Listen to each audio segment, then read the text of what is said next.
Hello बच्चों, स्वागत है आप सभी का। उम्मीद है आप सभी बढ़िया होंगे। मेरा नाम हरीश है और मेरे यूट्यूब चैनल का नाम तो आपको पता चल गया होगा। जी हाँ, HC एजुकेशन। बच्चों, बात करें यूपी बोर्ड क्लास 10th की। मैं साइंस सब्जेक्ट को लेके आया हूँ। आपके पेपर में 20 क्वेश्चन MCQ बेस्ड पूछे जाते हैं। मैं पहला और दूसरा दोनों लेसन के MCQ सॉल्व करवा चुका हूँ। आज तीसरे लेसन को मैं सॉल्व करवाने वाला हूँ। टॉप 20 क्वेश्चन रखे गए हैं जो इम्पोर्टेंट हैं, जो प्रीवियस ईयर पेपर में पूछे जा चुके हैं और उम्मीद है आगे भी पूछे जाएंगे। पेन और कॉपी लेके बैठ जाइए और अच्छे से नोट करिए। उम्मीद है इससे बाहर आपके पेपर में एक भी क्वेश्चन नहीं आने वाला है। ठीक है, शुरू करते हैं। पहला क्वेश्चन है, विद्युत सेल में रूपांतरण होता है। विद्युत सेल जो है वो आपका कैसे काम करता है? ठीक है, तो विद्युत सेल कैसे काम करता है, इसका जो पहला ऑप्शन है बच्चा, रासायनिक ऊर्जा को विद्युत ऊर्जा में बदलता है। दूसरा जो ऑप्शन है, विद्युत ऊर्जा को रासायनिक ऊर्जा में बदलता है। तीसरा जो इसका ऑप्शन है, विद्युत ऊर्जा को यांत्रिक ऊर्जा में बदलता है। और जो इसका चौथा ऑप्शन है, यांत्रिक ऊर्जा को विद्युत ऊर्जा में बदलता है। ठीक है बच्चों, सेल आपने देखा होगा छोटा सा होता है। उसको कभी आपने तोड़ के अगर देखा होगा तो देखा होगा उसमें कई सारे रसायन होते हैं। जैसे कार्बन होता है उसमें और कोयला होता है और भी कई सारे उसमें रसायन होते हैं। तो रसायन होगा तो उसमें रासायनिक ऊर्जा होती है। तो रासायनिक ऊर्जा को वो क्या करता है, विद्युत ऊर्जा में बदल देता है। तो इसका जो सही आंसर हो जाएगा वो क्या हो जाएगा, ऑप्शन ए सही हो जाएगा। ठीक है बच्चों, तो विद्युत सेल का काम क्या होता है, रासायनिक ऊर्जा को विद्युत ऊर्जा में बदल देता है। ठीक है बच्चों, यहां पे लिखा हुआ एक चीज, यांत्रिक ऊर्जा को विद्युत ऊर्जा में बदलता है। तो ये जो यांत्रिक ऊर्जा को विद्युत ऊर्जा में बदलने का काम होता है, ये होता है डायनमो का। किसका होता है, डायनमो का। बच्चों, डायनमो जो है वो क्या करता है, यांत्रिक ऊर्जा को विद्युत ऊर्जा में बदल देता है। आपने देखा होगा जनरेटर को, जनरेटर के जो साइड में एक गोल गोल सा जो है राउंड फिगर में लगा होता है, वो होता है डायनमो। वो जब जनरेटर चलता है तो वो क्या करता है, यांत्रिक ऊर्जा को विद्युत ऊर्जा में परिवर्तित करता है और उसी से सारी लाइटें जलाई जाती हैं। ठीक है बच्चों, तो समझिए विद्युत सेल का कार्य क्या है, रासायनिक ऊर्जा को विद्युत ऊर्जा में बदलने का। अगला क्वेश्चन है, प्रतिरोध का मात्रक। प्रतिरोध का मात्रक क्या है? इसमें चार ऑप्शन है, ओम है, कूलाम है, वोल्ट है, एम्पियर है। बताइए प्रतिरोध का मात्रक क्या होता है? बच्चों यहाँ पे लिखा हुआ एम्पियर। तो जो एम्पियर है वो किसका मात्रक है? बच्चों ये होता है विद्युत धारा का मात्रक। यहाँ पे हम लिखते हैं विद्युत धारा। विद्युत धारा का मात्रक क्या होता है, एम्पियर होता है। यहाँ पे लिखा हुआ है वोल्ट। वोल्ट किसका मात्रक होता है? बच्चों ये विभवांतर का मात्रक होता है।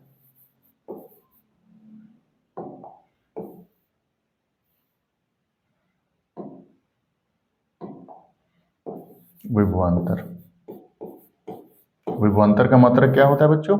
वोल्ट होता है। कुलाम, कुलाम किसका मात्रक होता है बच्चों? आवेश का मात्रक होता है। यहाँ पे क्या हो जाएगा, आवेश हो जाएगा। ठीक है, आवेश, आवेश का मात्रक क्या हो जाएगा, कुलाम होता है। और ये जो ओम लिखा हुआ है किसका मात्रक होता है? प्रतिरोध का मात्रक होता है। ठीक है, तो प्रतिरोध का मात्रक क्या हो जाएगा, ओम हो जाएगा। ठीक है, विद्युत धारा का मात्रक एम्पियर और यहाँ पे विभवांतर, विभवांतर का मात्रक वोल्ट होता है, आवेश का मात्रक कूलाम होता है और प्रतिरोध का मात्रक क्या होता है, ओम होता है। तो जो इस क्वेश्चन का राइट आंसर हो जाएगा, पूछा गया प्रतिरोध, तो प्रतिरोध का मात्रक क्या हो जाएगा बच्चा, ओम। ए ऑप्शन आपका एकदम से राइट हो जाएगा। ठीक है बच्चों, इसके बाद अगला क्वेश्चन। अगला क्वेश्चन है, ओम के नियम का सूत्र है। ओम का नियम पूछा गया। यहाँ पे देखो तीन सूत्र लिखे हुए हैं। एक आई बराबर वी इंटू आर लिखा हुआ है ये, और जो दूसरा ऑप्शन है वो आर बराबर वी इंटू आई लिखा हुआ है, और ये सी ऑप्शन में लिखा हुआ है वी बराबर आई इंटू आर लिखा हुआ है। क्या सही है इसका आंसर है? तो जो ओम का नियम होता है बच्चों वो होता है वी बराबर आई इंटू आर। ठीक है, तो v बराबर आई इंटू आर, ये होता है ओम का नियम। किसका नियम होता है? ओम का नियम। तो आप देखिए इसमें कहां पे, ये ऑप्शन नंबर सी में है। ऑप्शन नंबर सी में है v बराबर आई इंटू आर। बच्चों यहां से हम इसको तीन फार्मूले बना सकते हैं। अगर v बराबर लिखे हम आई इंटू आर होता है। अगर हमें i की वैल्यू निकालना होगा तो हम क्या लिखेंगे, i बराबर आपका हो जाएगा ये इसके नीचे आके v अपॉन आर हो जाएगा। ठीक है बच्चों, अगर हमें r की वैल्यू निकालनी हो तो हम क्या करेंगे, तो हम r को यहां ले आएंगे और इसको कर देंगे v अपॉन आई कर देंगे। ठीक है, तो ये तीन अलग अलग फार्मूले हो गए, ये तीनों ही ओम के नियम से संबंधित है। तो v बराबर आई इंटू आर हो जाता है, आई बराबर v अपॉन आर हो जाता है और आर बराबर v अपॉन आई हो जाता है। ठीक है बच्चों, तो ओम का नियम आपका ये है, V बराबर I into R. Option C एकदम से सही हो जाएगा। इसके बाद अगला क्वेश्चन है, अगला क्वेश्चन है अत्यधिक उच्च प्रतिरोध वाला पदार्थ क्या कहलाता है? अत्यधिक उच्च प्रतिरोध, उच्च प्रतिरोध होगा तो वो क्या कहलाएगा? उच्च प्रतिरोध अगर हो जाएगा तो उस पदार्थ को हम क्या कहेंगे? यहाँ पे ऑप्शन ए में लिखा हुआ है चालक। मतलब जब सभी चालक में धारा प्रवाहित होती है, ठीक है। चालक की डेफिनेशन क्या होती है कि जिसमें विद्युत धारा आसानी से प्रवाहित हो जाए उसे हम चालक कहते हैं, और जिसमें विद्युत धारा आसानी से प्रवाहित ना हो वो अचालक होता है। यहाँ पे लिखा हुआ है अर्धचालक। अर्धचालक किसे कहते हैं बच्चों? अर्धचालक की बात करें तो जिसमें विद्युत धारा प्रवाहित तो होती है लेकिन बहुत धीरे धीरे होती है या मंद मंद होती है, उसे हम क्या कहते हैं? अर्धचालक कहते हैं। अतिचालक होता है जो कम कहते हैं इसको। यहाँ पे लिखा हुआ विद्युत रोधी, क्या लिखा हुआ है? विद्युत रोधी। तो उच्च प्रतिरोध वाले जो पदार्थ होते हैं वो क्या कहलाते हैं? विद्युत रोधी कहलाते हैं। ऑप्शन डी आपका एकदम से सही हो जाएगा। ठीक है बच्चों, समझा गया नहीं आ गया? आगे बढ़े। ठीक है, अत्यधिक उच्च प्रतिरोध वाला पदार्थ क्या कहलाएगा बच्चों? तो ये कहलाएगा आपका विद्युत रोधी। ठीक है, अगला क्वेश्चन, अगले क्वेश्चन पे ये विद्युत शक्ति की इकाई है। विद्युत शक्ति की इकाई पूछ रहा। अभी हम पीछे आपको बताए हैं कि जो वोल्ट है, वोल्ट किसका मात्रक होता है बच्चों? विभवांतर का मात्रक होता है। ठीक है, विभवांतर का मात्रक क्या होता है? वोल्ट होता है। ठीक है, ये जो वाट है आपका, वाट, वाट, ठीक है, वाट आपका किसका मात्रक होता है? विद्युत शक्ति का मात्रक होता है, विद्युत शक्ति। ठीक है, विद्युत शक्ति का मात्रक क्या होता है? वाट होता है। जूल किसका मात्रक होता है बच्चों? तो जूल आप जब कोई कार्य करेंगे, ठीक है, या ऊर्जा खर्च करेंगे, तो कार्य या ऊर्जा दोनों का मात्रक क्या होता है बच्चा? जूल होता है। ठीक है, कार्य या ऊर्जा दोनों का मात्रक क्या होता है? जूल होता है। ठीक है, और कूलाम आवेश का मात्रक कूलाम। ठीक है, ठीक है ना। तो यहां विभवांतर का मात्रक क्या हो जाएगा? वोल्ट हो जाएगा। ठीक है, विद्युत शक्ति का मात्रक वाट हो जाएगा आपका। ठीक है, और कार्य तथा ऊर्जा दोनों का मात्रक जूल होता है और आवेश का मात्रक कूलाम होता है। तो विद्युत शक्ति पूछा गया था तो इसका ऑप्शन बी राइट हो जाएगा एकदम से। ठीक है, क्लियर है? आगे बढ़े, अगला क्वेश्चन। अगला क्वेश्चन पूछा गया है किसी विद्युत परिपथ में 2 ओम, 4 ओम तथा 6 ओम के 3 प्रतिरोध श्रेणी क्रम में जुड़े हैं। परिपथ में 2 एम्पियर की धारा प्रवाहित हो रही है। प्रत्येक प्रतिरोध के सिरों के बीच विभवांतर क्रमशः होगा। ठीक है, ये प्रतिरोध दिया गया, यानी आर की वैल्यू दी गई है आपको। ठीक है, आर बराबर कितना दिया है आपको? पहले 2 ओम दिया गया है, फिर कितना दिया गया है? 4 ओम दिया गया है। ठीक है, फिर कितना दिया गया है? 6 ओम दिया गया है। ठीक है, और परिपथ में 2 एम्पियर की धारा प्रवाहित हो रही है, यानी आई बराबर कितना प्रवाहित हो रहा है बच्चा? 2 एम्पियर की धारा प्रवाहित हो रही है। ठीक है, आई बराबर यानी 2 एम्पियर की धारा प्रवाहित हो रही है। कह रहा है कि प्रत्येक प्रतिरोध के सिरों के बीच विभवांतर ज्ञात कीजिए। वैल्यू हमें V की निकालनी है। किसकी वैल्यू निकालनी है? V की वैल्यू निकालनी है। V बराबर क्वेश्चन मार्क। इसके जो ऑप्शन है वो है 2 वोल्ट, 8 वोल्ट, 12 वोल्ट, 6, 8, 12, 4, 8, 10 या फिर 2, 6, 8। बताइए, अभी हमने आपको पीछे एक फार्मूला बताया था, V बराबर I इंटू आर। ओम का नियम बताया था बच्चे आपको। V बराबर I इंटू आर होता है, यानी I की गुणा हमें किस में करा देनी है? R में करा देनी है। तो जब आप 2 की गुणा 2 में कराएंगे बच्चा तो क्या आ जाएगा? 4 आ जाएगा। 4 किस ऑप्शन में? यहाँ है। 2 की गुणा जब 4 में कराएंगे तो 2 चौको 8 हो जाएगा, यहाँ पे आपको मिल जाएगा। फिर 2 की गुणा 6 में कराएंगे तो 2 छंग 12 हो जाएगा आपका। बच्चा यहाँ पे 12 होगा, 4, 8, 12, यहाँ पे 12 होगा। ये ऑप्शन गलत है, यहाँ पे 12 हो जाएगा। ठीक है, ये 12 है। ठीक है, तो ये आपका सी ऑप्शन एकदम से क्या हो जाएगा? सही हो जाएगा। ठीक है, तो इसका राइट आंसर क्या हो जाएगा? 4 वोल्ट, 8 और 12, 4 वोल्ट, 8 वोल्ट और 12 वोल्ट।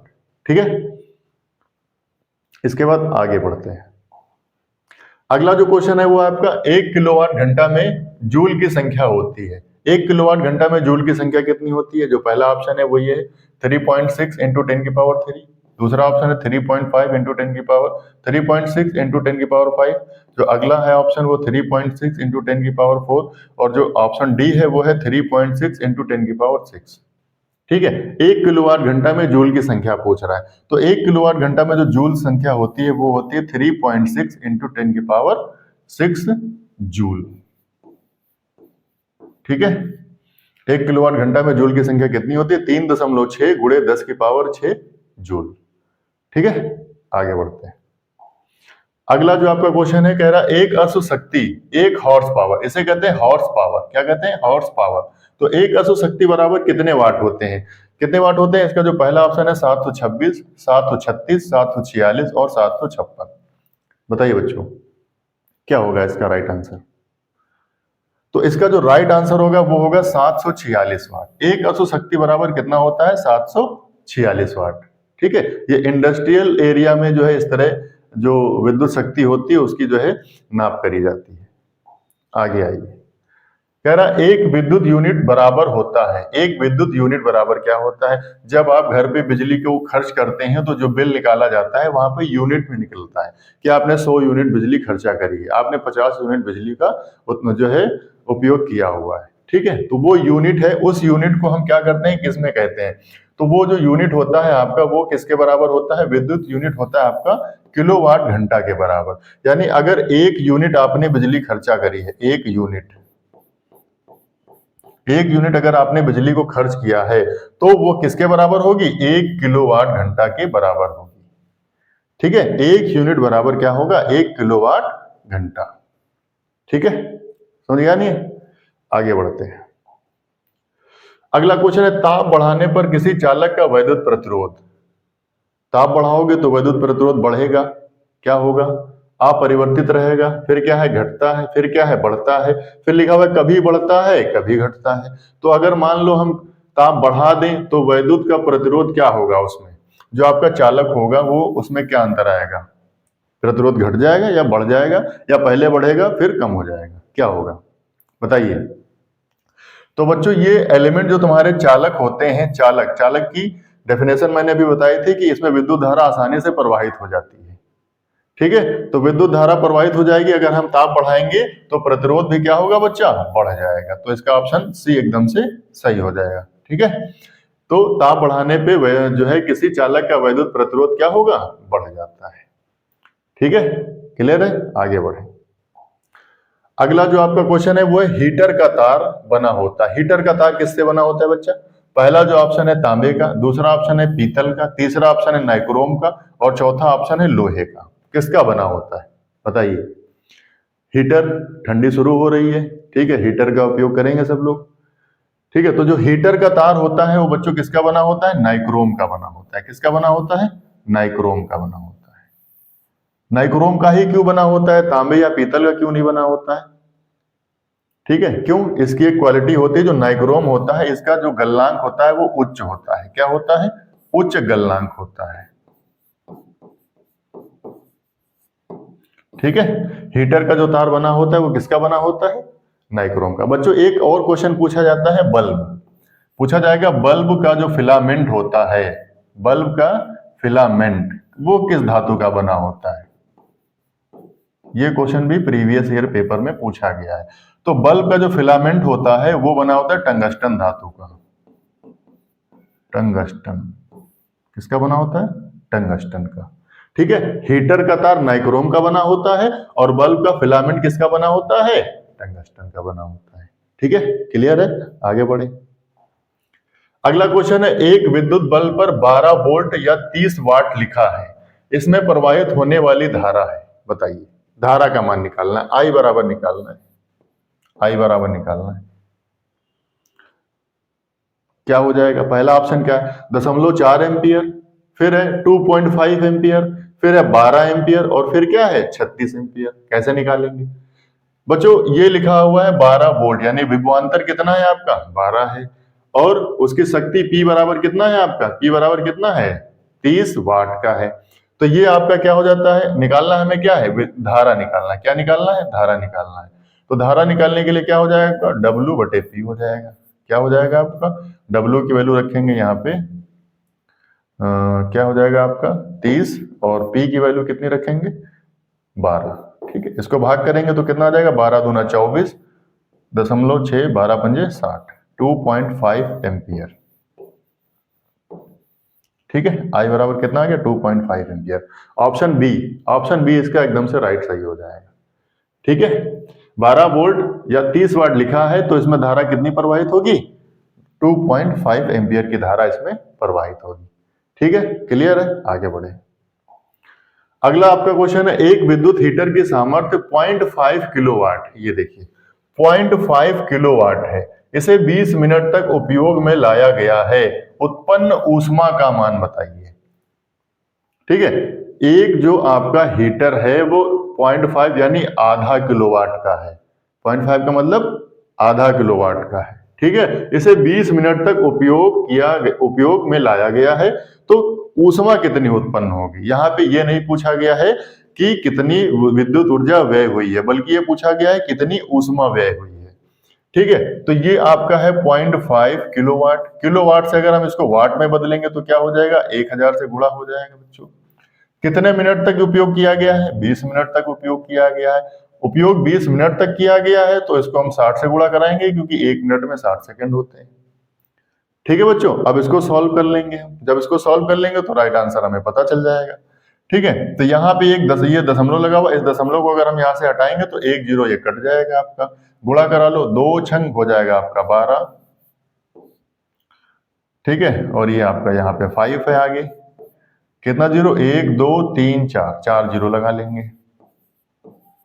क्लियर है ना भाई? हमने यहां से दशमलव हटाया, 1 जीरो काट दिया, 6 दूनी 12 और ये वाला 5। अब क्या करेंगे? 12 पंजे कितना हो जाएगा? 60 हो जाएगा, और 4 जीरो पीछे, 1 2 3 4। ठीक है, इसको हम कैसे लिख सकते हैं? 6 इंटू 10 की पावर कितने जीरो? जितने जीरो उतनी पावर, कितनी? 5। ठीक है, तो ये आ गया आपका 6 इंटू 10 की पावर 5 जूल। ठीक है, ऑप्शन ए एकदम से सही हो जाएगा। ठीक है, 6 इंटू 10 की पावर 5 जूल। ठीक है, क्लियर है एकदम? फिर समझ लीजिए, ये 0.5 था, किलोवाट था, वाट में कन्वर्ट करने के लिए 1000 से गुणा, 20 मिनट गुणे 60 सेकंड होते हैं। तो यहाँ पे हमने क्या किया? दशमलव हटाया, जीरो को काट दिया, 6 दूनी 12 और 12 पंजे 60, ये हमने इसको पावर में बदल दिया। ठीक है, तो कितना आ गया? 6 इंटू 10 की पावर 5 जूल। आगे बढ़ते हैं। अगला जो आपका क्वेश्चन है वो कह रहा, एक 5 प्रतिरोध के तार को 5 बराबर भागों में काटा जाता है, प्रत्येक भाग का प्रतिरोध होगा। ठीक है, 5 ओम है प्रतिरोध, कितना है? 5 ओम है। अब इसको क्या किया गया है? ये आपको 5 ओम का 1 2 3 4, तो आपका 1 2 3 4 5, 5 बराबर भागों में कट गया। तो प्रत्येक भाग का प्रतिरोध कितना हो जाएगा बच्चों? समांतर क्रम में अगर होता तो अलग बात थी, यहाँ पे हो जाता है श्रेणी क्रम, तो 1 2 3 4 5, यानी 1 ओम इसके पास चला जाएगा, 1 ओम इसके पास जाएगा, 1 ओम इसके पास जाएगा, 1 इसके पास, और 1 यहाँ पे भी 1 ओम आ जाएगा। तो इसका जो राइट आंसर है वो क्या हो जाएगा? 1 ओम हो जाएगा। ठीक है, क्लियर है बच्चों? क्वेश्चन समझिए आप क्या कह रहे हैं? 5 ओम तार का प्रतिरोध है। ठीक है, उसको 5 बराबर भागों में काट दिया गया, 5 बराबर भागों में काट दिया गया है, तो हर एक हिस्से के पास कितना चला जाएगा? 1 1 ओम चला जाएगा। ठीक है, क्लियर है, आगे बढ़िए। अगला क्वेश्चन है, वैद्युत ऊर्जा का मात्रक क्या है? वैद्युत ऊर्जा, घरों में आप वैद्युत ऊर्जा को खर्च कर रहे हैं, तो वैद्युत ऊर्जा का मात्रक हमने बताया आपको, वोल्ट किसका मात्रक है? विभवांतर का मात्रक है। ठीक है, वाट किसका मात्रक है? शक्ति का मात्रक वाट होता है।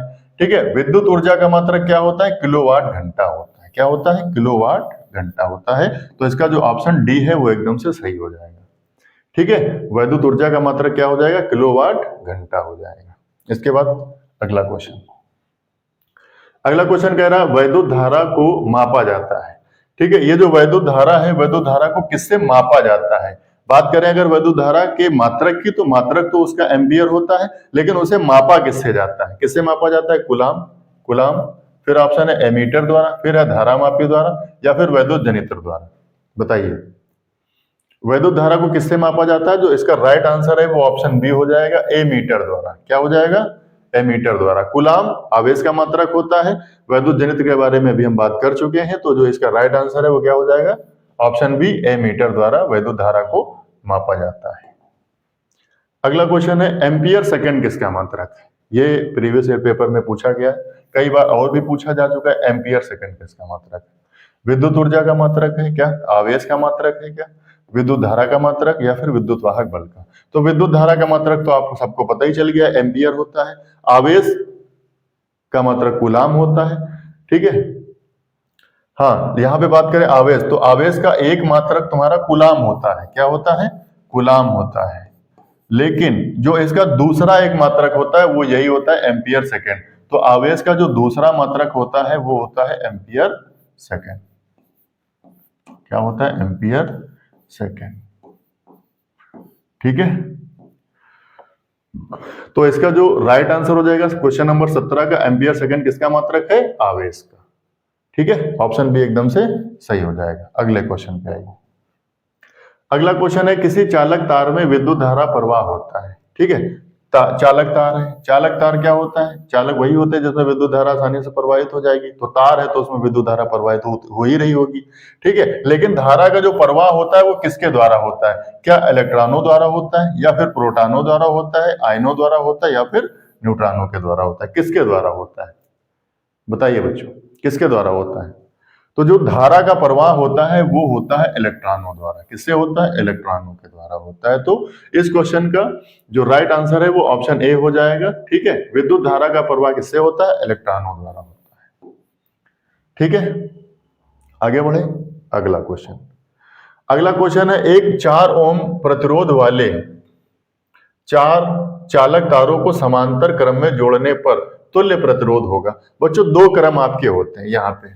एक तो होता है आपका समांतर क्रम। तो जो समांतर क्रम में जोड़ने की बात आती है तो हम इसको जोड़ते हैं 1/r बराबर 1/r1 plus 1/r2 plus 1/r3। ये होता है समांतर क्रम में जोड़ने का तरीका, ठीक है। अगर वो बात करेगा श्रेणी क्रम में जोड़ने की तो हम कैसे जोड़ेंगे? यहाँ पे लिखा हमने श्रेणी क्रम, और श्रेणी क्रम में जोड़ने के लिए फार्मूला होता है r बराबर R1 plus R2 plus R3। ये 2 क्रम होते हैं बच्चों आपके, एक होता है समांतर क्रम और एक होता है श्रेणी क्रम। तो यहाँ पे जो बात करी गई है वो समांतर क्रम की करी गई। किसकी? समांतर क्रम की। तो समांतर क्रम के जोड़ने के लिए ये वाला फार्मूला क्या है आपका? 1/r1, 1/r बराबर 1/r1 plus 1/r2 plus 1/r3। 4 ओम है तो 4 तक लिख लेंगे 1/r4, ठीक है। तो सबकी वैल्यू रखते हैं यहाँ पे 1/r बराबर 1/, यहाँ पे 4 रखेंगे, 1/, यहाँ पे भी 4 रखेंगे, 1/, यहाँ पे भी 4 रखेंगे, और 1/, यहाँ पे भी 4 रखेंगे, ठीक है। तो 1/r बराबर क्या हो जाएगा? इनका चारों का एलसीएम क्या हो जाएगा? 4 ही आएगा। तो 4 से 4 एक बार में कट जाता है तो 1 आएगा। यहाँ पे 4 से 4 एक बार में कट जाएगा, 1 आएगा। यहाँ पे 4 से 4 एक बार में कट जाएगा तो 1 आ जाएगा यहाँ पे, और यहाँ पे 4 से 4 कट के ऊपर क्या आ जाएगा? 1 आ जाएगा। ये फ्रैक्शन की तरह सॉल्व हो जाता है। तो जोड़ लेंगे हम यहाँ पे 1 2 3 4। तो 1/r बराबर क्या हो जाएगा? 4/4। तो 4 एकन्नम 4, 4 एकन्नम 4। तो जो r की वैल्यू है वो कितनी आ जाएगी? 1 ओम आ जाएगी। कितनी आ जाएगी? 1 ओम। तो ये जो इसका राइट आंसर है वो क्या हो जाएगा? ऑप्शन ए, 1 ओम। ठीक है बच्चों, क्या समझे कि 2 आपके क्रम होते हैं, एक होता है आपका समांतर क्रम और एक होता है श्रेणी क्रम। यहाँ पे समांतर क्रम की बात करी गई है तो समांतर क्रम के लिए ये फार्मूला 1/r बराबर 1/r1 plus 1/r2 plus 1/r3।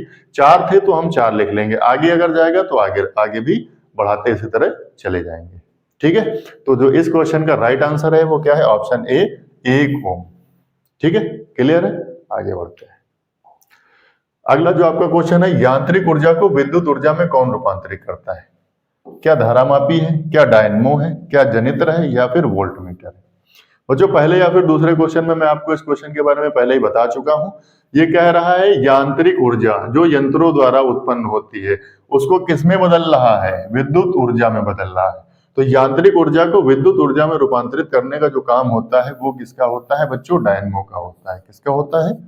Dynamo का होता है। हमने बताया था आपको, जो जनरेटर होता है जनरेटर में डायनमो लगा होता है, ठीक है। समझ आ गया नहीं आ गया?